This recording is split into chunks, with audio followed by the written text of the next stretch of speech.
Ok, então, pessoal, agora estamos gravando, então, né, oficialmente começa agora a nossa primeira aula síncrona da disciplina Fundamentos da Química.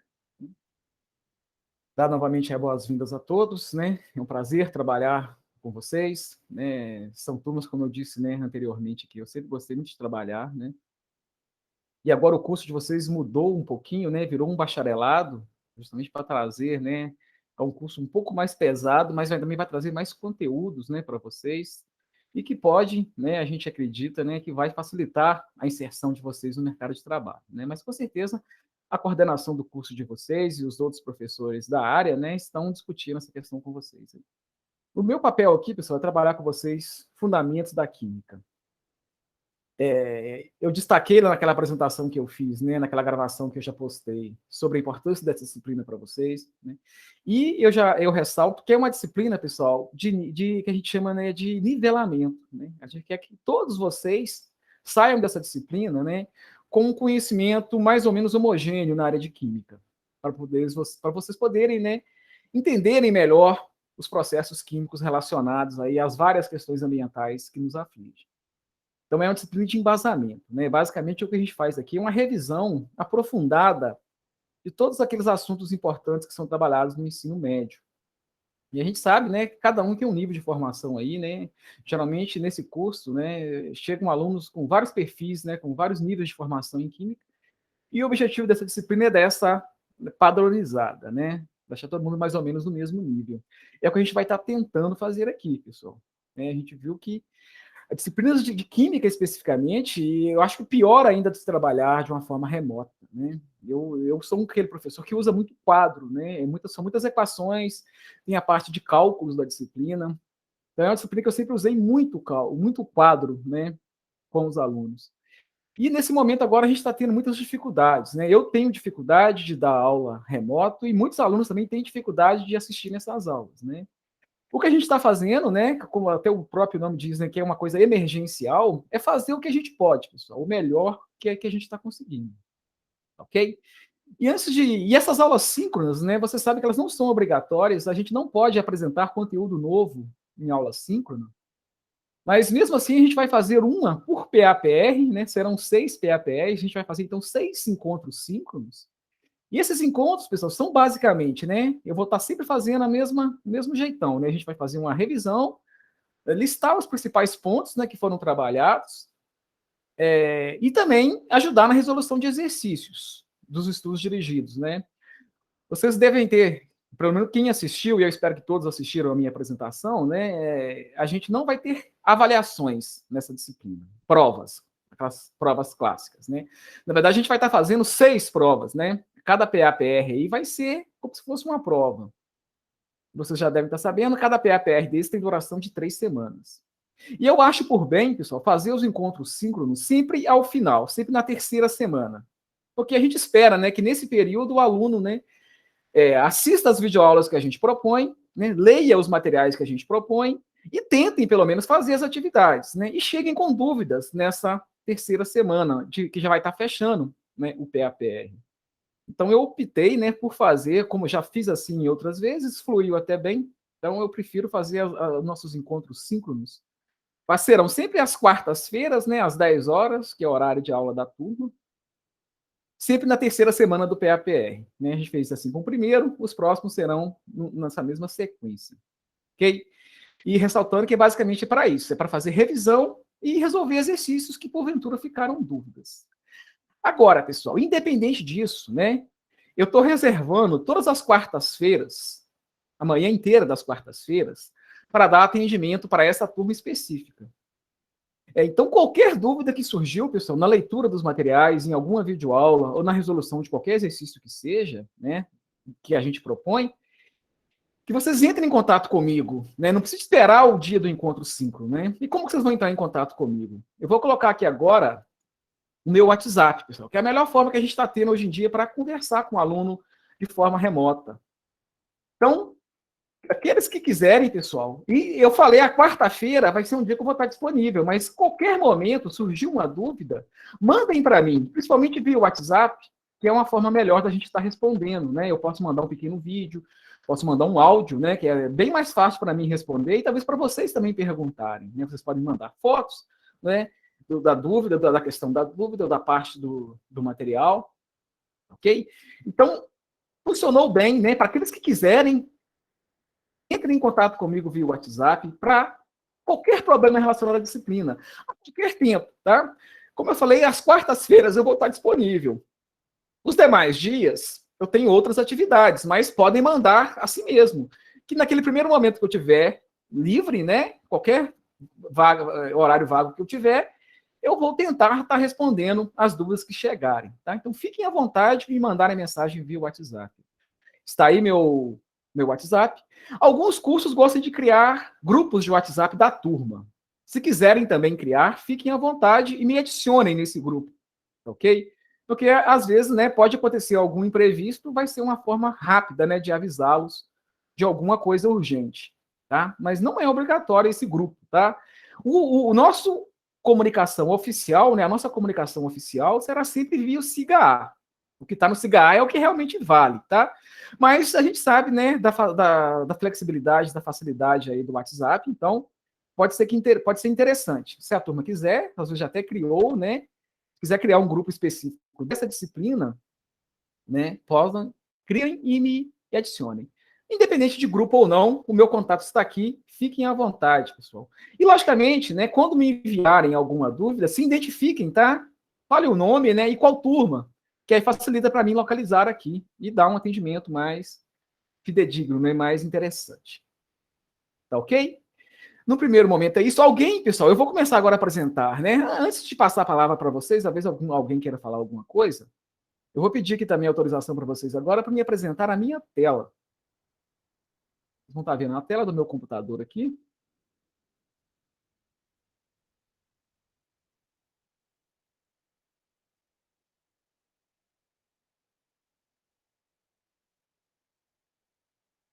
Todo mundo está visualizando aí, pessoal?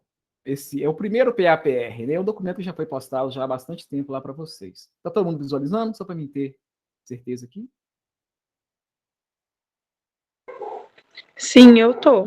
Tá ótimo, então. Se não tá vendo é porque tá disponível, né? Sempre que a gente perguntar, pessoal, eu peço um favor, né? Sempre alguém se prontifica a fazer isso mesmo, né? É te dar esse retorno, né? Que às vezes, se a gente não tiver o retorno do aluno, eu posso estar fazendo uma coisa aqui que ninguém tá vendo, né? Ou ninguém tá escutando a minha voz, coisas do tipo. E enquanto eu estiver apresentando a minha tela, eu não consigo ver o chat. Então, nesses momentos, é interessante, se alguém tiver alguma dúvida do que eu estou falando naquele ponto específico, né? Se quiserem me parar em qualquer ponto, e aí é interessante que vocês, né, ativem o microfone de vocês, porque senão eu não vou conseguir saber se está tendo alguma dúvida ou não, né, pelo chat, que eu não vou conseguir visualizar quando eu estou nessa tela. Mas então, pessoal, aqui está o nosso primeiro PAPR, né, que ele é válido, né, até a próxima terça-feira. Né? Todas as quartas-feiras, né, a cada 3 semanas, às quartas-feiras, a gente vai estar postando, né, os novos PAPRs. Então, na quarta-feira que vem, eu posto o PAPR 2. Vai valer por mais 3 semanas, e assim sucessivamente. Nesse primeiro PAPR, a gente está lidando aqui com a questão da estrutura atômica da matéria, então a gente quer entender, né, o que forma tudo que existe no universo. Né, um dos objetivos do estudo da química, né, é entender a composição, né, microscópica da matéria, né, e a matéria, tudo que existe no universo é matéria, né, e a matéria ela pode estar em diferentes estados físicos, né, sólido, líquido e gasoso. E tudo que existe no universo é matéria. É interesse nosso entender, né, o que compõe essa matéria. E aí a gente vai entender também como os elementos químicos estão organizados, né, nossa famosa tabela periódica. São assuntos bem batidos, né? Esses assuntos são trabalhados até mesmo no ensino fundamental, no 9º ano, e, lógico, principalmente no ensino médio, né? No primeiro ano do ensino médio. Então, com certeza, todos vocês já viram alguma coisa disso. E, pessoal, nesse momento assíncrono, né, o que a gente está podendo fazer é sugerir para vocês videoaulas. Vocês vão ver que durante o curso, algumas videoaulas eu mesmo vou gravar. Mas desde quando começou o ensino remoto, eu sempre estou em busca, pessoal, das melhores videoaulas. E eu tenho a humildade de dizer que, às vezes, eu vou encontrar coisas na internet que são melhores do que o que eu poderia fazer. O que é uma boa videoaula, pessoal, que a gente já viu que... O que é uma boa videoaula? Para começar, aquela videoaula que o aluno assiste. Então, ela não pode ser muito longa, né? Os estudos já mostram que, se forem arquivos muito longos, os alunos nem param para assistir. Assistem só uma parte, né? Que se cansam. Então, a gente tenta pegar, né? videoaulas que estão disponíveis na internet, né, no YouTube, com uma duração mais curta, mais resumida, mas que traz a amplitude necessária para essa disciplina, tá? É a forma que eu achei melhor de trabalhar, pessoal. E a gente aqui, a gente é todo ouvidos, tá? A gente está sempre construindo aqui qualquer problema que vocês acharem. Professor, essa videoaula está ruim, não estamos gostando desse sistema, queria que você mudasse. Fiquem à vontade, pessoal. Aqui a gente está aqui para ajudá-los a vencer essa etapa, tá? Mas aqui tem umas videoaulas, né? Da parte de estrutura atômica e a parte da tabela periódica em si. Né, o número de aulas necessárias. Esse PAPR ele equivale a 14 aulas, né, porque são 3 semanas, né, são 4 aulas por semana e 2 aulas extras. A gente tem um sábado letivo já nesse primeiro PAPR, que são 14 aulas aqui. A gente faz essa divisão, pessoal, né, de videoaulas. A gente sempre vai estar postando também artigos, algum material de leitura, né, e as atividades. Sabemos que alguns alunos têm esse mau hábito, né? Ele já pega e já vai direto aqui na atividade e tenta resolver isso aqui de alguma forma, né? Copiando de alguém, copiando da internet, né? Ele tenta buscar essas coisas na internet. Isso não é o caminho, pessoal, que a gente deseja para vocês, tá? A gente quer que vocês façam o que a gente está sugerindo aqui, pessoal, que é o caminho natural. Assistem as videoaulas, né? Leiam o material que a gente sugere e depois passem para a resolução de atividades. E nesse meio tempo aí todo, qualquer dúvida, entre em contato com o professor, entre em contato comigo. Ok? E todos os PAPRs vai estar informando, né? O link vai ser sempre esse mesmo e vai estar exatamente o dia, né? E o horário, né? Que vai ser sempre às quartas, às 10. Aí vai variar somente os dias aqui de aulas síncronas. Ok? Então, né, só ressaltando a importância que vocês sigam o que a gente coloque aqui, tá? Professor, eu sei muito essa matéria, eu já consigo fazer essas atividades sem assistir as videoaulas. Eu não posso fazer nada, pessoal. Se você acha que dá conta, né? Beleza, vai fundo. Mas o que a gente não quer é que o aluno fique copiando. Estou vendo que está entrando alguém. Deixa eu. O que a gente não quer, né? Lógico que eu não tenho como proibir, né? Às vezes, se a gente perceber isso, né? A gente vai estar atuando, é que o aluno fique copiando, pessoal. Isso é a pior coisa que vocês podem fazer, tá? Nesse momento. Porque você não vai estar aprendendo nada. A verdade é essa. E essa pandemia está sendo cruel, cara, né? Ela está dividindo ainda mais os grupos, né? No caso do ensino, daqueles que fazem e daqueles que copiam, né? Quem faz está fazendo da forma que pode, né? Mas está aprendendo alguma coisa. Quem não faz, só está copiando, não está aprendendo praticamente nada, né? E aí não é o objetivo, né? A gente não é isso que a gente quer. Mas a gente não tem como, né? Estar obrigando, né? O que a gente vai estar analisando é a atividade que chegar a mim. Né? A atividade que chegar para mim, eu vou corrigir e vou lançar a nota, né? A forma que o aluno fez isso nem sempre eu vou ter como saber, né? Mas esse primeiro PAPR, ele traz um estudo dirigido, né, que foi lá postado, e eu peço para vocês fazerem, pessoal, pequenos resumos dos 3 artigos que a gente apresenta. Né? É uma forma de forçá-los a ler. São artigos interessantes, de uma linguagem acessível, né? Que vai estar somando ao conhecimento de vocês aí. Então, sempre a gente vai estar trazendo algum artigo, alguma coisa, né, relacionada à disciplina, para vocês estarem lendo, né? E eu sempre vou estar pedindo resumos. Não é para escrever 10 páginas, né, maior. É resumos mesmo, aquela velha história do resumo. Você tem que pensar ali os principais pontos, né, desses artigos, no caso aqui. A joia? Sobre o PAPR, era isso que eu queria falar primeiramente. Deixa eu voltar aqui para a nossa... Vou parar aqui a apresentação. Estou vendo aqui que a nossa colega Anayan já criou o grupo, né? Então é interessante, sim, o grupo, né? Ele vai ser um contato. Mas aqueles que quiserem fazer perguntas diretamente a mim, pessoal, é até melhor que façam diretamente a mim, nem faça pelo grupo, né? O grupo é melhor ser uma coisa mais geral. Então, em vez de mandar no grupo, manda direto para mim, não tem problema algum, e eu já te respondo diretamente. Se mandar no grupo, também não tem problema nenhum. Às vezes é uma dúvida do restante do grupo, né? E a gente responde para o grupo inteiro também. Ok? Mas nesse primeiro momento, antes de eu passar, eu quero fazer uma pequena revisão, né, desses primeiros assuntos trabalhados. Eu queria passar a palavra para vocês, né? Alguém tem aqui alguma dúvida específica já, alguma dificuldade, algum comentário que queira fazer, né? Alguma dificuldade que já encontrou nesse primeiro momento, né? Alguém quer falar alguma coisa, né? Fiquem à vontade, sou todo ouvidos. E não fiquem tímidos, pessoal, né? A gente não se conhece, mas é como se conhecesse, né? A gente tem que criar aqui alguma intimidade, nem que seja do ponto de vista virtual, porque senão vai ficar muito difícil de eu ajudá-los, né? Tem alunos que têm esse perfil mesmo, mas não é um perfil que não leva a nada, né? No curso superior, então, vocês vão aprender isso. E eu brinco muito com a galera da área ambiental, né? A área ambiental é uma área que as pessoas precisam de falar, cara, né? Todos os profissionais da área ambiental, né, ele tem que ser um militante também, eu vejo dessa forma, né? Ele vai ter que convencer patrões, né, a sociedade em geral, políticos, empresários, sobre que a área ambiental sempre é uma área difícil, né, de você agir, né? Que as empresas no geral veem a questão ambiental sempre como um custo, né? Um custo a mais.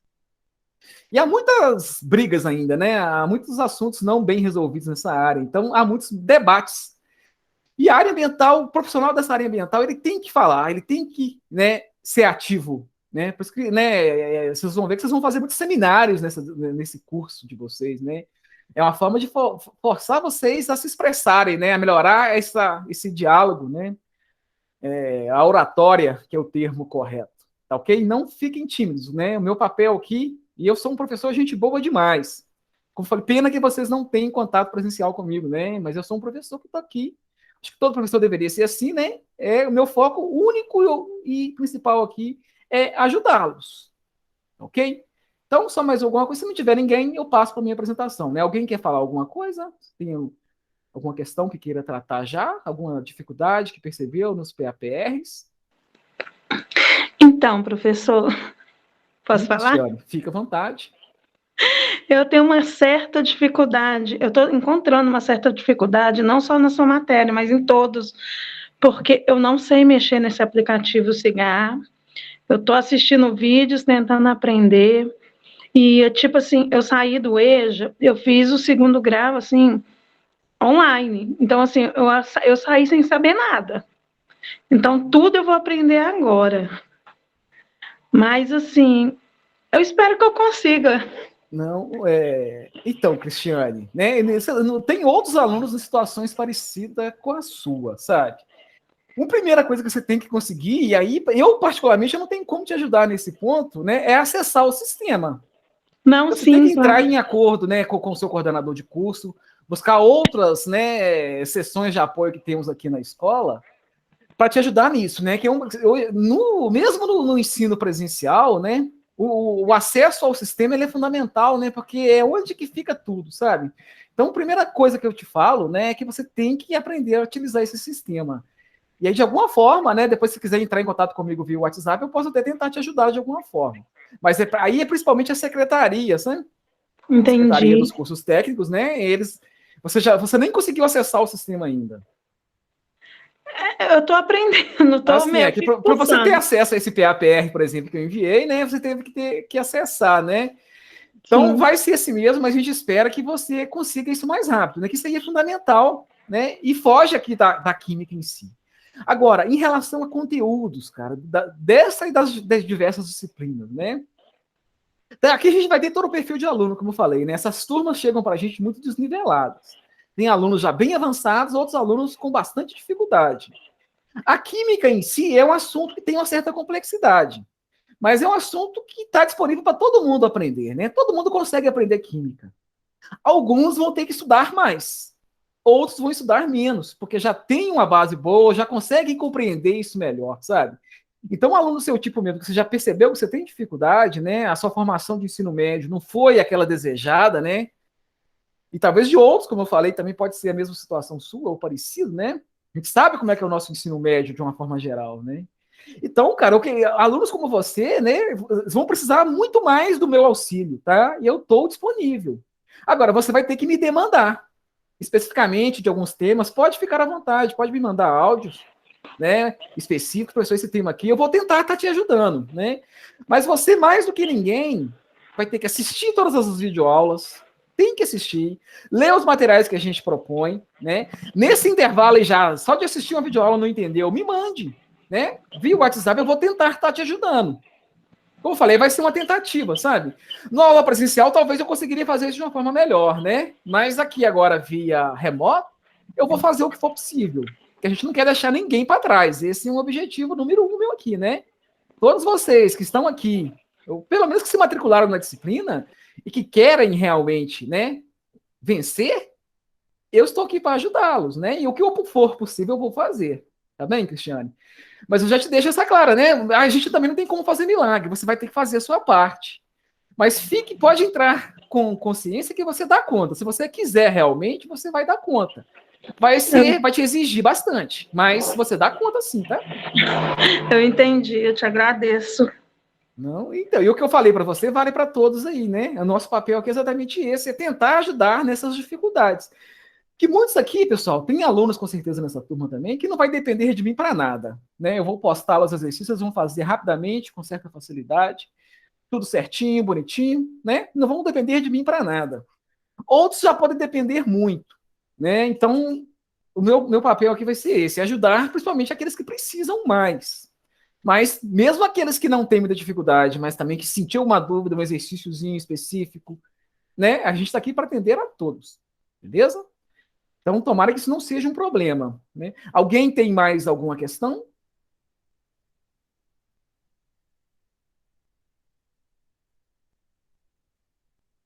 Então, eu vou voltar aqui agora, pessoal, para a minha tela novamente.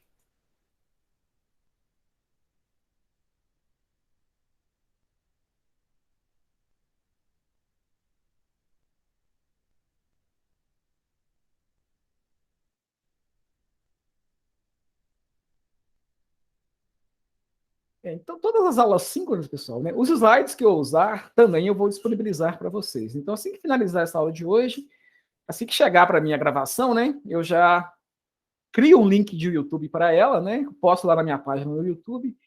E também vou postar esses slides. Mas isso aqui, como eu falei, pessoal, né? Somente com essas aulas síncronas, né? Vai ser muito difícil vocês aprenderem alguma coisa de química, né? Como eu faço aqui, eu só vou chamar a atenção de alguns tópicos, porque eu nem posso, né? Eu não posso usar essas aulas síncronas aqui para inserir conteúdo novo, né? Para explicar realmente. Isso está sendo feito nas videoaulas. Mas, de uma forma geral, a gente vai tentar ajudando, pessoal, vocês. Então, bem rapidamente, de cara, já estou abrindo aqui, né, a nossa famosa, né? Acho que o símbolo maior da química, né? É a nossa tabela periódica, que é o assunto, né, dessa primeira unidade. Fecha, né, o assunto dessa primeira unidade. Está todo mundo visualizando aqui minha tabela? Só me dê um retorno, fazendo favor. Sim. Acho que todo mundo aqui já viu uma tabela alguma vez na vida, né? Mesmo aqueles, né, que não fizeram o ensino médio a contendo. Acho que de alguma forma todo mundo já viu isso aqui, né? É muito manjado, a famosa tabela periódica, né? De cara, pessoal, já digo para vocês que isso aqui tem mais de 300 anos de estudos, né? Para se chegar a essa tabela, né, já foram foram mais de 1000 anos de estudo, e essa tabela em si, ela vem sendo reformulada, né, há 150 anos, na verdade, que ela completou o ano passado, né. Então, isso aqui, desde a primeira versão da tabela de Mendeleev até essa aqui, já passaram 150 anos. E isso vai em contínuo crescimento, né, se chegar elementos novos, né, vai ter que arrumar espaço para eles aqui. Mas o que é isso? O que é a tabela periódica, pessoal? Aqui a gente tem uma lista de todos os elementos químicos conhecidos, né? E conhecidos, eu digo, né, aqueles que são naturais, que existem aí na natureza, e também os artificiais, que foram produzidos pelo ser humano, né? O que é um elemento químico, pessoal? Aqui eu tenho vários, vocês talvez, né? Hidrogênio, lítio, né? Boro, carbono, nitrogênio, oxigênio, alumínio. Alguns nomes são mais comuns, né? O ferro, porque muitos desses elementos que estão aqui são muito comuns no nosso cotidiano, né? O alumínio, por exemplo, né? O ferro na construção civil. Os seres vivos, né, são compostos por vários desses elementos, principalmente carbono, nitrogênio, oxigênio, enxofre, alguns íons, né, alguns micronutrientes, né, vários desses elementos que estão presentes aqui, né. Muitos outros são muitos utilizados na indústria, né, como alumínio, como falei, como ferro, como o nióbio, um metal muito valioso, né? Todos esses dessa parte inferior aqui, os chamados terras raras, né? Os lantanídeos, os actinídeos, eles são fundamentais, né? Muitos de vocês aí devem estar assistindo essa aula usando um smartphone. Esses smartphones, pessoal, só são possíveis porque foram descobertos elementos, né? A maioria deles já existiam na natureza, que permitiu, né, fazer esses materiais novos, né, os computadores, os microchips, né, os celulares e tudo que nos rodeia aí. Né? Mas aqui também a gente tem o ouro, né, o cobre, muito comum na prata, né? Cadê a prata aqui? O AG. O cádmio, que está presente nas baterias de celular, o tão famoso chumbo, mercúrio. Eu estou citando alguns desses elementos, né? Isso aqui, pessoal, é todos os elementos que existem na natureza, como eu falei, e alguns aqui são artificiais. Por exemplo, o tecnécio é artificial. Todos acima de 92 aqui, pessoal, né? Do 93 para frente, né? O plutônio, existe alguma pequena quantidade dele na natureza, mas muito pequena. Mas praticamente todos eles, a partir do 93 aqui, são elementos artificiais. Eles foram produzidos em laboratório. Já conhecemos, então, 118 elementos químicos diferentes. E o que é o elemento químico, pessoal? Tudo que existe na natureza, né, é formado por elementos químicos.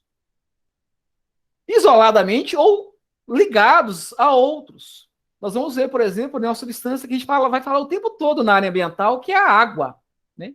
A água, você sabe, é uma combinação do elemento químico hidrogênio com oxigênio. Especificamente, né, são dois hidrogênios que se ligam ao oxigênio. Então, as substâncias que nos rodeiam aqui, né, ou são elementos químicos isolados, e na grande maioria, né, são elementos químicos que estão ligados uns aos outros por meio de ligações químicas. A gente vai estudar na nossa próxima unidade. Ok?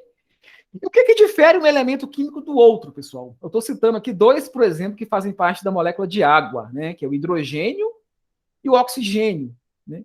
O que difere um elemento químico do outro?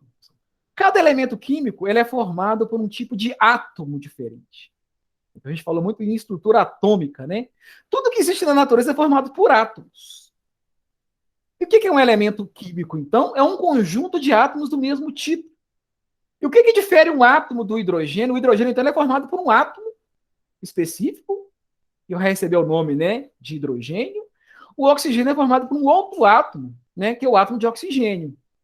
A tabela periódica moderna, pessoal, ela é organizada por número atômico. Esses números que estão na parte superior aqui, né? 1, né? 2, 3 para o berílio, para o lítio, 4 para o berílio, 5 para o boro, 6, 7, 8 para o oxigênio. Vamos focar esses dois, né? O hidrogênio tem número atômico igual a 1. O oxigênio tem número atômico igual a 8. O que é 1? O que é 8? Eu falei que é número atômico. Eu falei que vem de átomo. O que é um átomo, então, pessoal? Falei, cada elemento químico diferente é formado por átomos diferentes. Os átomos são partículas que formam tudo que existe na natureza é formado por átomos, né? Logicamente, os elementos que existem são átomos diferentes. O que difere um átomo de outro, pessoal, é o número de partículas subatômicas que existe. O hidrogênio, no hidrogênio só existe um único próton, ok? Quais são as partículas subatômicas, né? São os prótons, elétrons e nêutrons. Então, cada átomo específico, ele tem um número de prótons, elétrons e nêutrons diferente. Prótons, elétrons e nêutrons, vocês vão se lembrar, são as partículas que formam os átomos. O hidrogênio, especificamente, ele tem um único próton no núcleo e um único elétron que circula ao redor desse núcleo. Ok? E aí a massa dele, né? Os videoaulas mostram isso, né? O número de massa, que é o número que vem aqui abaixo, pessoal. Então a tabela periódica ela traz aqui pra gente, ó. H. O que é H? É o símbolo do elemento químico.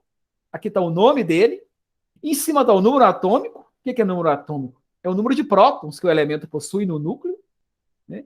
E embaixo a gente tem a massa, que é a massa que todos os átomos, no modelo que a gente entende atualmente, né? Todo átomo ele tem duas regiões, né, que a gente chama de núcleo, onde está a massa desse núcleo, que é formado pelos prótons e pelos nêutrons, e elétrons que circulam ao redor. Tá? O hidrogênio ele só tem um único próton, que está lá no núcleo dele, né, do hidrogênio, e um único elétron. Já o oxigênio, pessoal, ele tem 8 prótons no núcleo. Os prótons são partículas até carregadas positivamente, como vocês vão ver lá nas videoaulas. O oxigênio então, ele tem 8 prótons, né? Ele tem também 8 elétrons que estão rodeando esse núcleo. E ele tem também, pessoal, mais 8 nêutrons, que são partículas de carga nula, né? Que estão também nesse núcleo. Então, o que difere hidrogênio para oxigênio, pessoal, é o número atômico. E como em qualquer elemento químico específico que estão aqui nessa tabela, né, eles vão ter, né, números atômicos diferentes. Se o número atômico é diferente, quer dizer que ele tem número de prótons diferente, né? E, logicamente, ele vai ter número de elétrons diferentes e números de nêutrons diferentes. Tá? Então, só resumindo, todo átomo, né, ele possui prótons, elétrons e nêutrons. O número de prótons é igual ao número de elétrons. E a soma de prótons mais nêutrons dá o número de massa. Essas informações é que vem aqui na tabela, né? Prótons, nêutrons, número de atômico, que é o número de prótons, que também vai ser igual ao número de elétrons, e a massa, né, que vai ser essa soma, sempre do número de prótons mais do número de nêutrons. Okay? Então temos diferentes elementos químicos, e a tabela periódica, pessoal, foi uma forma de organizar esses elementos. Eu vou voltar aqui, eu só quero passar nesse próximo slide, que está trazendo, né, tem videoaulas específicas sobre isso, pessoal, que é a questão de evolução dos modelos atômicos. Como eu falei para vocês, o átomo, pessoal, é a menor parte que constitui a matéria. Qualquer material que você pegar, por exemplo, um pedaço de tijolo, se você for dividindo esse tijolo, né, cada vez em pedaços menores, vai chegar um ponto, pessoal, que você vai chegar numa minúscula partícula que vai se chamar de um átomo que forma aquele tijolo. Aquilo não vai desaparecer. É microscópico. Os átomos são muito pequenos. Okay? E essa ideia de átomos, pessoal, ela vem desde lá os gregos, né? Há mais de 2000 anos atrás, os gregos já propuseram, né, a estrutura atômica da matéria. Eles acreditavam, né, que qualquer substância, né, qualquer material, se você dividisse ele, ia chegar a um ponto que você não conseguiria dividir aquilo em pedaços ainda menores.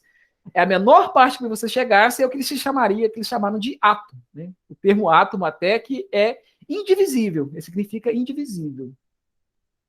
E essa ideia de átomo, então, ela surgiu lá com os gregos, e já no século XIX para cá, pessoal, né, esse conceito de átomo ele foi mudando. Né? Então, primeiro você achava que um átomo seria uma pequena esfera maciça e indivisível. Mas com o passar dos anos, eles perceberam que o átomo, ele existiam partículas ainda menores, que foram chamados de prótons, né, nêutrons e elétrons. Somente com o passar dos anos, né, que foram descobrindo, novos experimentos foram sendo realizados, e foi se ter uma noção melhor de que é o átomo. Mas tudo isso a gente chama de modelo, porque a gente não consegue enxergar um átomo. Então a gente se baseia, né, no como poderia. É uma imaginação, na verdade. Né? O modelo é um exercício de imaginação. É você imaginar uma coisa que você não consegue enxergar, mas você consegue fazer medições usando os equipamentos aí. Então, né, houve várias fases, mas o modelo que a gente considera atual, né, esse último aqui, às vezes vai ser muito útil para a gente, né? O atual ele vai ter pequenas diferenças, mas a gente considera que o átomo, pessoal, né, qualquer átomo, como falei do hidrogênio, do oxigênio, né? O átomo ele vai ter, então, um núcleo muito pesado, muito denso, onde vai estar prótons e nêutrons, e circulando ao redor desse núcleo, a gente vai ter os elétrons. Para um átomo eletricamente neutro, o número de prótons e elétrons é sempre igual. Tá? Hoje em dia, a gente sabe que esses elétrons, pessoal, na verdade, eles estão em orbitais. Antigamente, a gente achava que eram em camadas mesmo, né? Como se fosse, que é uma chamado modelo planetário, né? Igual um planeta gira em torno do Sol, achava-se que os elétrons giravam em torno do núcleo. Mas hoje em dia nós sabemos que, na verdade, esses elétrons estão em orbitais. Aqui eu mostro um pouquinho mais detalhado, né, os vários modelos. O modelo lá dos gregos antigos, né, a gente chama de Demócrito, né, passou pelo Dalton, pelo Thomson. Porque até aqui, pessoal, né, antes do Thomson, se acreditava que o átomo era uma pequena esfera. O átomo de hidrogênio seria uma pequena esfera, o de oxigênio seria uma esfera um pouco maior. Depois mostrou-se que no átomo, na verdade, existiam partículas ainda menores. Então, aquela ideia de átomos indivisíveis caiu por terra, né? Então, a gente sabe que, na verdade, o átomo tem outras partículas, né? Que aí, né, primeiro descobriu o elétron, depois descobriram-se também, né, o próton e os nêutrons. E aí, né, a gente chega no modelo de Thomson, que é quando foi descoberto os elétrons, depois o modelo de Rutherford, quando descobriu que existia um núcleo, pessoal. Né? Os experimentos que ele fez, para explicar os experimentos que ele fez, ele teve que propor esse modelo de estrutura atômica, né? Depois veio o modelo do Bohr, que fez com algumas modificações, até chegar, né, ao modelo atual, que é o modelo que a gente chama de orbitais. Então, como que a gente vê o átomo atualmente? Né? É parecido com a ideia mais antiga, né? Ele existe um núcleo onde tem prótons e nêutrons, e os elétrons que são muito leves, eles estão em orbitais. O que seriam esses orbitais, pessoal?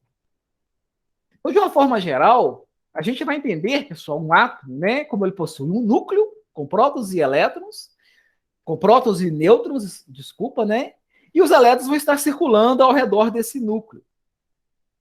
E esses elétrons vão estar localizados em camadas, pessoal. E cada camada pode ter subcamadas.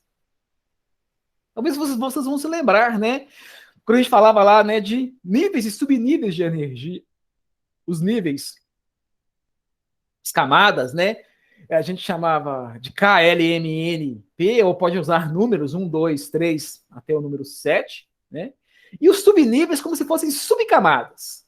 Então a gente imagina como se fosse uma cebola, pessoal, né? O núcleo do átomo, né, está lá dentro, né, no centro, é onde vai estar prótons e nêutrons, e os elétrons vão estar nas camadas e nas subcamadas ao redor desse núcleo, né?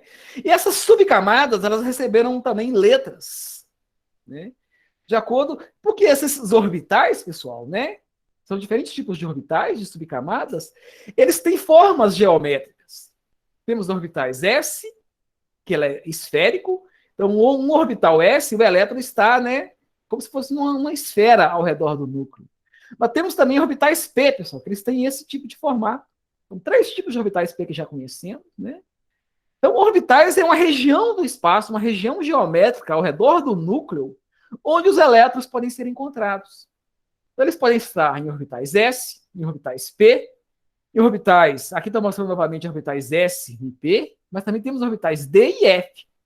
São formas geométricas bem complexas, pessoal, mas eu quero que vocês entendam simplesmente isso, né? O que é um orbital? São regiões onde os elétrons vão estar ao redor do núcleo. O núcleo sempre vai estar no centro de tudo aqui, e esses elétrons vão estar em regiões ao redor desse núcleo. E são regiões bem específicas. A gente sabe exatamente onde os elétrons podem estar. E sabemos com exatidão onde os elétrons não vão estar. Então, os orbitais são regiões onde os elétrons podem estar. E qual que é a importância disso, professor? Por que a gente precisa saber onde estão os elétrons? Vocês vão lembrar de configuração eletrônica, né? Lembram disso? Diagrama de Linus-Pauling, que é uma forma prática, né, de se chegar à distribuição eletrônica, à configuração eletrônica. É importante para a gente saber aonde os elétrons estão. Em cada átomo específico, para cada átomo diferente, é importante a gente saber onde os elétrons estão. Porque nós vamos ver, pessoal, essa informação de onde estão os elétrons, ela vai ser fundamental para a gente entender, né, as propriedades desses elementos químicos e também a forma como eles se ligam uns aos outros. Então, você vai ver que é importantíssimo demais. A gente sempre vai estar voltando nesse assunto, né, da configuração eletrônica, né? A gente quer saber onde estão os elétrons, né, quais são os elétrons, quantos elétrons o átomo tem e onde eles estão, em que orbitais eles estão. Então, né, como eu falei, né, as camadas ou níveis, que pode usar letras, né, ou números, são, né, são camadas ao redor do núcleo, né? E os subníveis são subcamadas. Então, eu quero saber, e uma informação importante, né, que a gente vai chamar de camada de valência. A gente quer saber qual a última camada daquele átomo que possui elétrons. Que a gente vai perceber mais à frente, né, que todas as reações químicas, por exemplo, né, vão ser explicadas com base nessa camada de valência, né? Os últimos elétrons que o átomo possui aqueles elétrons que vão ser perdidos ou ganhos nas reações químicas, nas transformações químicas, tá? Então, como eu falei, não é a intenção de explicar para vocês isso aqui agora não, tá? Eu posso até tentar, né, especificamente com um ou outro aí que não tiver entendido isso bem, né? Mas nós precisamos saber, pessoal, né, o número, voltando na tabela periódica, com a tabela periódica eu sei, por exemplo, vou pegar um elemento químico aqui, chutando aqui, o paládio. O que é o paládio, pessoal? É um elemento químico específico. Esse elemento químico, ele tem próton, ele é formado, né, os átomos desse elemento químico paládio, ele possui número atômico 46. Quer dizer para mim que o paládio possui 46 prótons no núcleo e também ele possui 46 elétrons que estão rodeando esse núcleo. E a massa dele é 106. Então, né, se eu fizer uma conta aqui, dá para me saber também o número de nêutrons que o paládio possui. Mas o mais importante aqui é o número de prótons e elétrons, principalmente elétrons, pessoal. Porque esses elétrons, como eu falei, a gente quer saber o número de elétrons que o elemento possui e onde estão esses elétrons, que é a configuração eletrônica. Ok?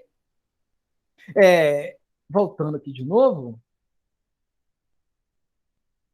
Então, eu preciso saber onde os elétrons estão, pessoal. E os elétrons vão ser distribuídos nos níveis e subníveis. Aqui eu mostro para vocês, tá vendo? O nível 1, ele só tem uma única subcamada, um único orbital, né? O nível 2, ele já tem 2 tipos de orbitais. O 3 tem 3, o 4 e o 5, né? Tem 4. E do 6 e o 7, né? Vai diminuindo novamente aqui. Então, eu tenho que saber essas informações, né? Como eu falei, principalmente, né, qual é o último nível que contém elétrons. Ok? Para se saber isso, pessoal, né, cada orbital tem sua energia. Os elétrons que compõem um átomo, podemos pegar um outro aqui, né? Vou pegar aqui o nosso hidrogênio. O hidrogênio tem um único próton, então ele tem um único elétron. Onde que vai estar esse único elétron, pessoal, do hidrogênio? Ele vai ir para o orbital de menor energia, né? Ele só tem um único elétron. Para o átomo ter a menor energia, isso é uma regra da natureza, né? Nós queremos sempre estar na forma mais estável possível. Para isso, né, para um átomo estar no menor nível de energia possível, os seus elétrons vão ocupar os orbitais de menor energia. Então, eles vão ser ocupados nessa ordem, né? De acordo com o número de elétrons que o átomo possui, eles vão ocupar aqui de baixo para cima esses orbitais. Se o átomo tem um único elétron, ele vai ficar aqui no orbital 1s. Tá? E esses orbitais, pessoal, eles só cabem 2 elétrons. Por isso que a gente sempre faz esses quadradinhos, né? E cada quadradinho desse cabe 2 elétrons. Se o átomo só tem um elétron, esse elétron vai ficar aqui. Se ele tem 2, os 2 vão ficar aqui. Se ele tem 3, vai ficar 2 aqui no 1s e o terceiro vai ficar aqui no 2s. Se ele tem 10, assim sucessivamente, você vai preenchendo esses orbitais de baixo para cima. A forma de se fazer isso, pessoal, é usar o diagrama. Esse diagrama de Linus Pauling aqui, ele vai te fazer, né, chegar exatamente na configuração correta, porque isso aqui foi uma sacada, né, uma regrinha para se chegar, né, na configuração correta. Então a gente tem que saber fazer isso, pessoal. Dado um elemento qualquer, né, eu vou saber o número de elétrons que ele tem pela tabela periódica, e com o número de elétrons eu vou distribuir, né, sempre nessa ordem, né, a gente vem aqui, depois retorna, no sentido dessas setas, e vamos preenchendo até dar o número, né, final ali de elétrons. Depois dos exercícios, a gente pode fazer um ou outro com vocês. Ok? Mas isso a gente precisa saber. A configuração eletrônica, né? É uma das informações que a gente precisa saber. 2 informações que a gente precisa saber no momento, né? Vou voltar aqui na nossa tabela. Dado um elemento químico qualquer, eu tenho que saber, né? Pela tabela periódica, eu vou ter como saber o número de prótons que ele possui, o número de elétrons que ele possui, a massa está aqui, eu tenho como saber, então, também o número de nêutrons. É uma informação importante. Uma outra informação é saber aonde estão esses elétrons, em quais subníveis, que é fazer a configuração eletrônica. Né? Exatamente isso que a gente está pedindo para vocês lá no estudo dirigido. Né? As 2 primeiras questões é saber o número de prótons, elétrons e nêutrons que cada elemento possui. É bem fácil isso, né? E também saber aonde esses elétrons estão. Que aí eu tenho que fazer a configuração eletrônica. Tá?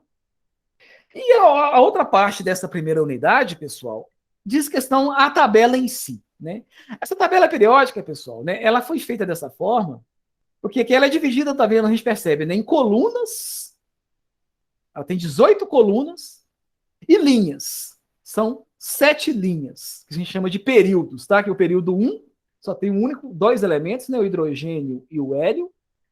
O período 2, que ele já tem aqui, né, 6 mais 2, 8 elementos, e assim sucessivamente. Tá? Porque a gente tem 7 períodos. Esse período, pessoal, ele é exatamente o número de camadas de elétrons que esses elementos possuem. Então, os elementos do período 1, ele só tem uma única camada eletrônica, tá? O nível 2 tem 2 camadas, o nível 7 tem 7 camadas, assim sucessivamente. Então, esse número é o número de camadas eletrônicas. Por que eles ficam assim, pessoal? Né? As colunas, a informação mais importante que a gente tem aqui até é em relação às colunas, pessoal. Todo elemento que está colocado aqui, um abaixo do outro, que são elementos que eles possuem propriedades semelhantes. Né?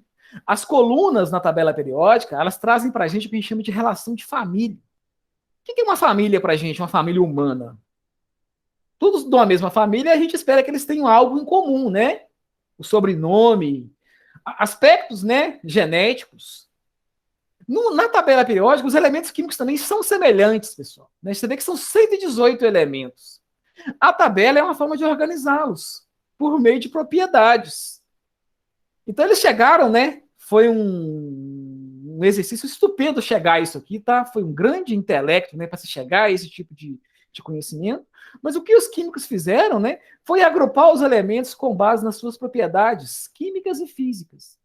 E eles perceberam que os elementos químicos, né, que foram colocados aqui numa mesma família, numa mesma coluna, eles têm propriedades semelhantes. Vai haver algumas exceções, tá? Né, mas, no geral, é isso que vale. Né? Você vê que a tabela periódica ela sempre vai trazer, né?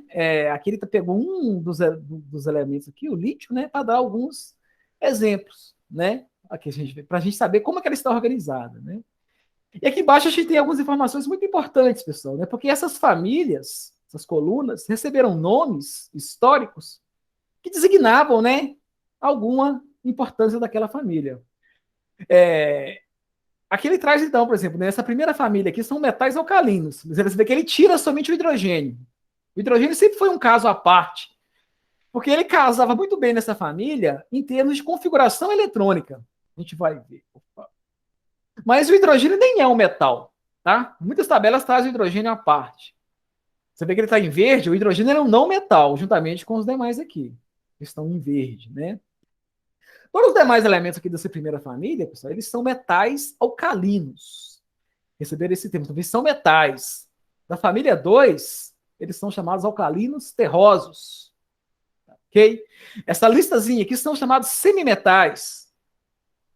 Você vê que os de cá são não metais. Os de cá são todos metais. A gente vai ver metais alcalinos, semimetais, metais de transição, todo esse meio aqui, né? Aí os lantanídeos e os actinídeos, pessoal, eles ficam à parte para não quebrar essa organização, né?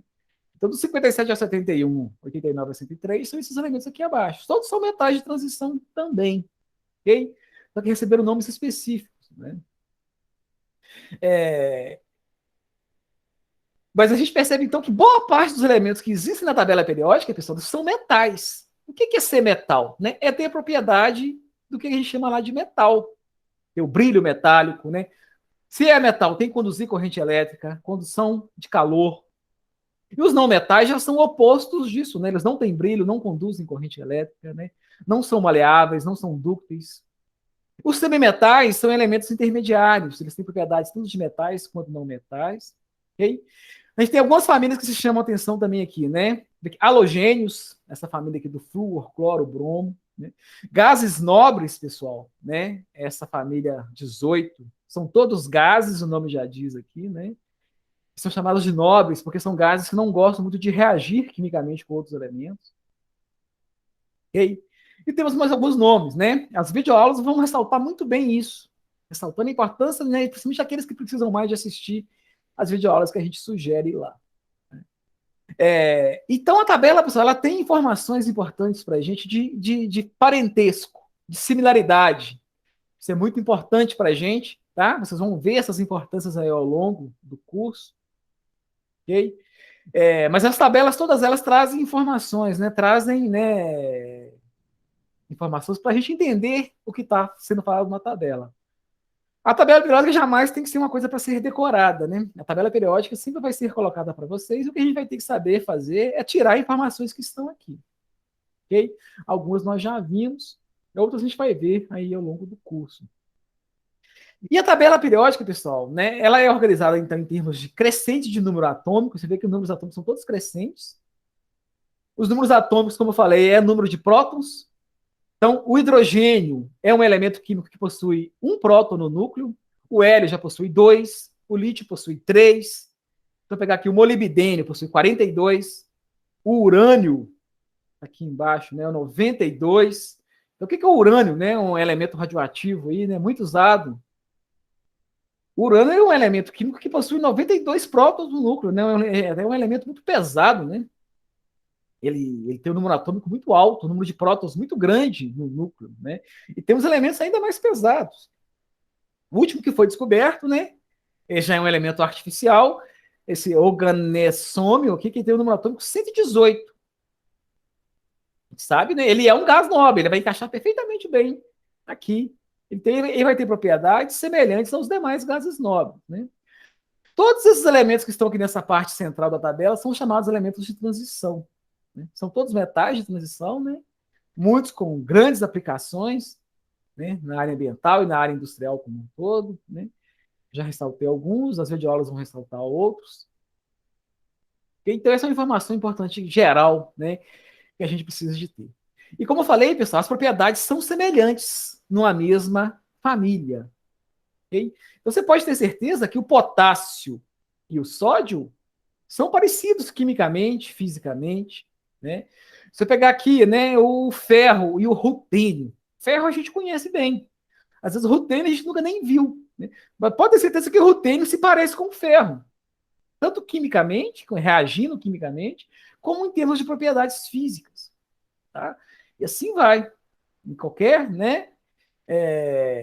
Por exemplo, né? Cobre é muito usado, né? A prata aqui, tem dois elementos. Por que eu uso cobre para fazer um fio de eletricidade aí, né? Todo mundo tem cobre em casa, né? Os fios elétricos se usa cobre. A prata é muito parecida com o cobre em termos de propriedades. Pessoal. Por que a prata não é usada para fazer fios? E sim o cobre? Porque o cobre ele é muito mais barato, é uma questão de custo. Mas se eu quiser fazer um fio de prata, eu posso? Se eu quiser fazer um fio de ouro, pode. Só questão de preço. Né? Mas se eles estão numa mesma coluna na tabela, eles têm propriedades semelhantes. E como eu falei, propriedades químicas e físicas. E uma outra coisa, então, a tabela periódica nos permite, pessoal, predizer relações entre os elementos. Algumas propriedades, elas têm variações periódicas. Como se era esperado, né? Como a gente já sabe que numa mesma coluna são todos elementos semelhantes, então a gente consegue prever algumas propriedades dos elementos somente olhando pela tabela. E aí é o que a gente chama de propriedades periódicas, né? E a gente vai ressaltar, pessoal, principalmente três propriedades importantes. E propriedades periódicas são propriedades desses elementos, pessoal, que vão variar periodicamente. Só de olhar a tabela eu tenho como saber. Ok? E aí, a gente vai ver basicamente três. Aqui está aparecendo quatro, né? Mas quando a gente fala em raio atômico ou raio iônico, os átomos, pessoal, nós falamos que eles possuem prótons, elétrons e nêutrons. E o número de elétrons, por que a gente usa até o número de prótons como identidade? Né? O número atômico, que é o que identifica um elemento químico, é o número de prótons. Porque o número de elétrons, ele varia, ele pode variar. Os elementos, eles tendem a perder ou a ganhar elétrons, ou a compartilhar também elétrons com outros elementos. Então, o número de elétrons de um elemento pode variar. Tá? Os elementos podem ganhar ou perder elétrons. E eles vão formar íons. Se um átomo perder elétrons, ele vira o que a gente chama de um íon positivo, que é um cátion. Se ele ganhar elétrons, ele vai virar um ânion. Né? Então, íons são os cátions e os ânions, né? São derivados dos átomos. É um átomo que perde ou ganha elétrons. Mas quando eu falo em raio, pessoal, o que eu estou analisando aqui em termos de propriedade é o tamanho dos átomos. Então, os átomos têm tamanhos diferentes. E esse tamanho varia periodicamente na tabela. A gente percebe, né, que ele vai variar ó, da direita para a esquerda e de cima para baixo. Deixa eu voltar aqui na tabela. O tamanho dos elementos, pessoal, ele vai variar, né, de acordo com a tabela periódica. Primeiro, se você olhar, né, nos períodos. Por exemplo, se eu comparar o sódio com o potássio, eu falei dos dois aqui agora, né? O sódio está muito presente aí, né, no sal de cozinha, principalmente, né? O sódio, pessoal, e o potássio, quem vai ser maior do que quem em termos de tamanho? Eu mostrei lá que o tamanho dos elementos, dos átomos desses elementos, varia de cima para baixo e da direita para a esquerda. Por que de cima para baixo? Como eu falei, aqui de cima para baixo está aumentando aqui, pessoal, o número de camadas. Então, o sódio, ele tem 3 camadas de elétrons. O potássio já tem 4 camadas de elétrons, ele tem uma camada a mais. Então, quem vai ser maior do que quem? O potássio ele é maior que o sódio, eu tenho certeza disso, tá? Porque eu sei que o potássio ele tem mais camadas eletrônicas, então espera-se que ele seja maior. É uma previsão, mas é uma previsão que é útil para nós em química. A gente vai fazer muitas previsões aqui, né? Então, o tamanho de um átomo eu posso prever simplesmente olhando a posição dele na tabela.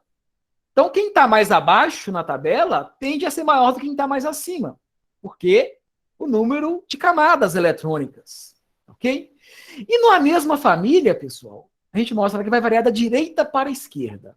Então, por exemplo, vamos pegar aqui uma família completa aqui, o potássio até o criptônio. Ok? Quem desses dois é maior, pessoal? Em número de camadas, eu não tenho como ter essa resposta. Por quê? Ambos, tanto o potássio quanto o criptônio, eles têm o mesmo número de camadas. São 4 camadas. Então, eu esperaria que eles tivessem o mesmo tamanho, né? Mas eu falei lá para vocês que o tamanho dos elementos ele aumenta da direita para a esquerda no mesmo período. Okay? Aqui horizontalmente.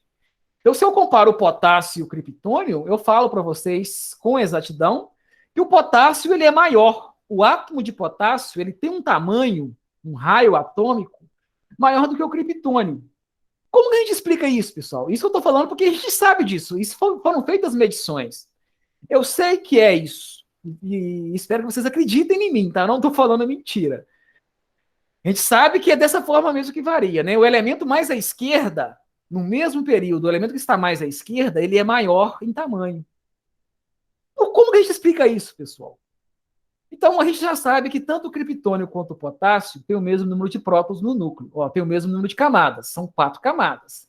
Porém, pessoal, o potássio ele tem 19 prótons no núcleo. E o criptônio já tem 36 prótons. E esses 36 prótons, esses 19, estão distribuídos no mesmo número de camadas. Ok? Isso é uma realidade. Por que o potássio é maior, pessoal? É porque ele tem menos prótons no núcleo. E o número de prótons menor, né? Quanto menor o número de prótons, o número de camadas é o mesmo, 4. Só que o número de prótons é menor, e esses prótons estão lá no núcleo, pessoal. E esses prótons do núcleo, eles vão atrair os elétrons que estão rodeados ao redor dele para próximos do núcleo. A força, eu tenho mais cargas positivas, né? No caso do criptônio, em relação ao potássio, né? No potássio, eu tenho 19 partículas positivas puxando os elétrons para junto de si. Isso vai fazer com que o átomo se contraia, né? Só que no criptônio eu tenho um número muito maior de prótons, são 36, fazendo a mesma coisa, puxando esses elétrons para juntos do núcleo. Então aqui no criptônio eu tenho uma força muito maior de atração de prótons sobre os elétrons, tá? Então, né, quando eu comparo dois elementos que estão no mesmo nível, né, no mesmo período da tabela periódica, o que está mais à esquerda, pessoal, ele tende a ser maior em tamanho, porque ele tem um número de prótons menor. Então, a força de atração sobre os elétrons é menor. E se os elétrons estão mais soltos, eles vão ficar mais distantes do núcleo, e com isso o átomo é maior, né? O que define o tamanho de um átomo é os elétrons. A gente pode olhar para essa imagem aqui, né? Quanto mais camadas eu tiver de elétrons, né, mais distantes os elétrons vão ficando. Então, o que define o tamanho de um átomo não é o tamanho do núcleo, o tamanho, né, é onde estão os elétrons. O átomo é o elétron e o núcleo todinho, né? Então, quanto maior for essa eletrosfera, maior é o átomo. Se esses elétrons forem atraídos fortemente em relação ao núcleo, né, esse átomo tende a ficar menor, tá? Então, é importante essa propriedade de tamanho, pessoal, que ela vai nos ajudar a explicar os demais elementos, as demais propriedades. Mas aqui, então, só resumindo, de uma forma geral, se eu comparo elementos numa mesma família, qualquer que seja ela, pego aqui o alumínio e galho, ou alumínio e talho. Quem vai ser maior? Qual átomo vai ser maior? O átomo de talho. Por quê? Ele tem mais camadas eletrônicas. Tá? Agora, se eu comparar o talho com o chumbo, quem vai ser maior? O talho ou o chumbo? O talho também. Por quê? Ele está à esquerda do chumbo. Isso quer dizer, né, que ele tem um número atômico menor, pois que ele está à esquerda, e aí esse átomo ele tende a ser maior. Ok? quanto mais à esquerda o átomo estiver em relação a um colega, né, ele vai ser maior. Quanto menor o número de prótons e o número de camadas é o mesmo. Essa é a explicação, tá, pessoal? Como eu falei, né, a gente não tem nem tempo aqui para aprofundar mais. A gente espera que vocês consigam entender essas explicações via videoaulas, né? Se não conseguirem, aquilo que eu já deixei claro no início, né? Me perguntem, cara. Não deixem passar, não. Né? Pode até acontecer de eu não conseguir explicá-los, mas pelo menos eu vou tentar. Tá joia? Mas então, em termos de propriedades, pessoal, o tamanho dos átomos eu consigo saber muito bem somente pela posição deles na tabela. Por quê? Né? Se ele está mais à esquerda em relação, né, no mesmo período, o que está mais à esquerda é maior.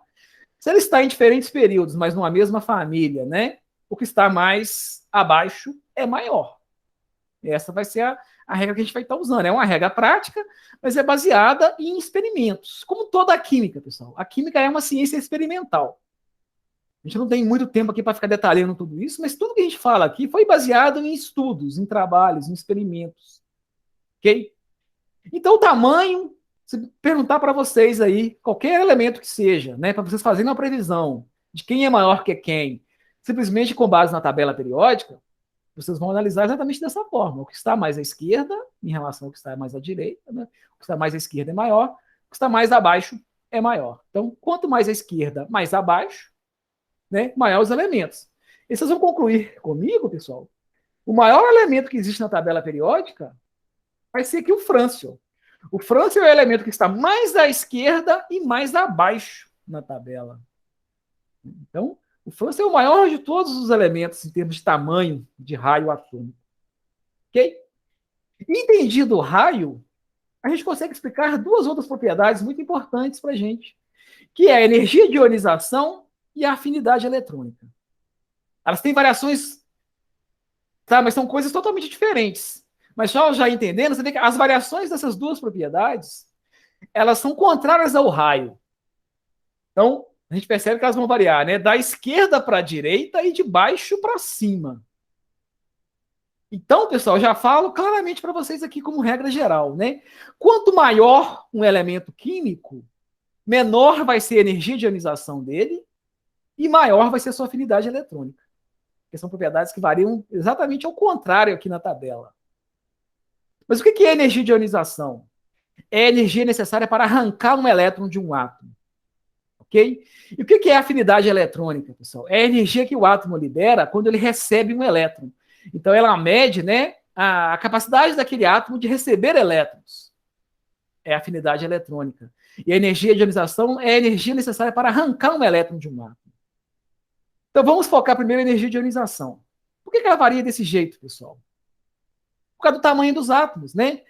Quanto maior um átomo, mais fácil é arrancar elétrons dele, né? Porque um átomo que é muito grande, pessoal, aquele último elétron lá, ele está muito longe do núcleo. Dá para a gente ter essa noção. Né? Se um átomo ele é grande, o elétron que está na última camada ele está muito distante do núcleo. Então é fácil eu arrancar esse elétron. Eu vou fornecer pouca energia para arrancar esse elétron. Ok? Então, quanto maior o átomo, mais fácil é eu arrancar elétrons dele, né? Porque se o átomo é grande, os elétrons estão muito afastados. E já um átomo que é muito pequeno, como eu falei lá do frâncio, né? O oposto do frâncio, pessoal, seria o hélio, né? No caso. O hélio é o elemento, né? O menor elemento que temos na tabela periódica. Se comparar o hélio com o hidrogênio, né? O hidrogênio é maior, ele está mais à esquerda. E o hélio, então, ele é o menor elemento que existe. Então, com certeza, vai ser o elemento mais difícil de arrancar elétrons, porque ele é muito pequeno, os elétrons estão muito próximos ao núcleo. Ok? Então, energia de ionização é energia para arrancar elétrons. Quanto menor o átomo, mais difícil é de arrancar elétrons dele. Então, a explicação para essa propriedade, eu vou recorrer sempre ao tamanho. Quanto maior, mais fácil, menor a energia de ionização. Quanto menor o átomo, mais difícil, maior a energia de ionização. Por isso que a variação ela é contrária, né? É inversamente proporcional. E a afinidade eletrônica é a energia que o átomo libera ao receber elétrons. E aí, pessoal, né, quanto menor um átomo, mais fácil é ele receber mais elétrons. E os menores átomos são aqueles que estão do canto superior à direita da tabela. Então, o frâncio que eu falei para vocês, que está aqui nesse ponto, é o elemento que tem a menor afinidade eletrônica, né? E a maior energia de ionização. Ok? Não, exatamente. E aqueles que têm a maior afinidade eletrônica, né? E a maior energia de ionização vão ser aqueles elementos que estão no extremo direito superior da tabela. Então, um elemento menor, pequeno, é difícil arrancar elétrons, a energia de ionização é alta, e a afinidade eletrônica também é elevada, ele tem uma grande afinidade para receber elétrons. Então, são duas propriedades, né? Nas videoaulas vão se mencionar mais alguma, né? Mas não e aí, qualquer dúvida em relação a qualquer uma delas, pessoal, como eu falei, a gente vai tentar explicar aqueles que não tiver entendido isso. Tá? Parei aqui a apresentação, pessoal, estamos caminhando aqui já para o final da aula. Né? Infelizmente, essas videoaulas elas não podem ser muito longas também não, que ninguém aguenta. Né? Nem eu aguento e nem os alunos aí aguentam. Né? Fica uma coisa muito maçante. Então, o objetivo da nossa instituição, eu até não concordo, tá? Eu preferia trabalhar com vocês com aulas síncronas. Talvez seria mais fácil, a gente teria um contato maior, né? Mas a nossa instituição não está trabalhando assim. Né? Então, a gente tem que obedecer ordens, né, dos nossos diretores. A gente tem que trabalhar de forma síncrona. E a aula síncrona, pessoal, ela depende muito do esforço do aluno. Né? O protagonismo está com vocês. Então, aquele que quiser realmente, que for um aluno esforçado, ele vai ter mais condições, né? Aqui vai medir muito a questão do esforço. Mas é isso, pessoal. O que eu tinha que falar para vocês hoje seria isso. Tá? Só fiz um pequeno apanhado aí, né? Não foi objetivo nenhum meu ensinar para vocês esses assuntos aqui. Eu só quis chamar a atenção de alguns pontos, tá? Basicamente uma revisão aqui, né? E, logicamente, como eu falei, né, no início já da aula, eu estou disponível para ajudar quem quiser, quem precisar aí, meu contato está aí, né? Entre em contato para tentar sanar aí possíveis dúvidas. Ok? A minha parte era essa. Se alguém quiser falar alguma coisa, fiquem à vontade. Se não, eu vou finalizar aqui a gravação e finalizar a nossa aula.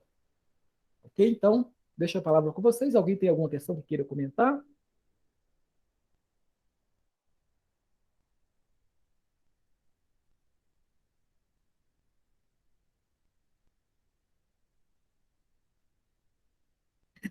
Parece que não, né?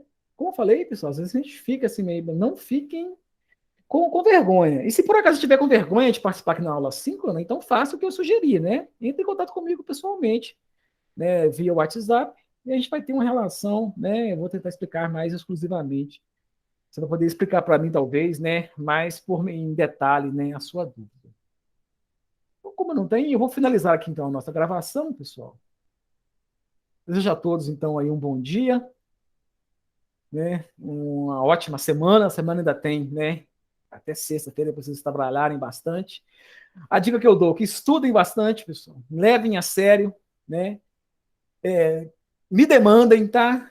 Me usem, né? Que seria a palavra, né? Me usem nesse sentido, né? De ajudá-los aí, que a minha função é essa, tá? Eu sou pago para isso, né? Pago com dinheiro público, né? Eu sou um servidor público, com todos os demais professores aqui da instituição, né? Então, aí a função nossa é ajudar vocês, tá? Estamos totalmente aí abertos. E vou estar postando já um novo PAPR, né? Na quarta-feira da semana que vem, já com nova data de novas aulas, da nova aula síncrona, né? E com novo assunto. Então, só vai sobrepondo. Então, é importante que vocês façam tudo que tiver que ser feito, né? Até a terça-feira que vem. E, logicamente, se não conseguiu por algum motivo, entrou depois já na disciplina, tive problemas, os mais diversos aí, me avisem, tá?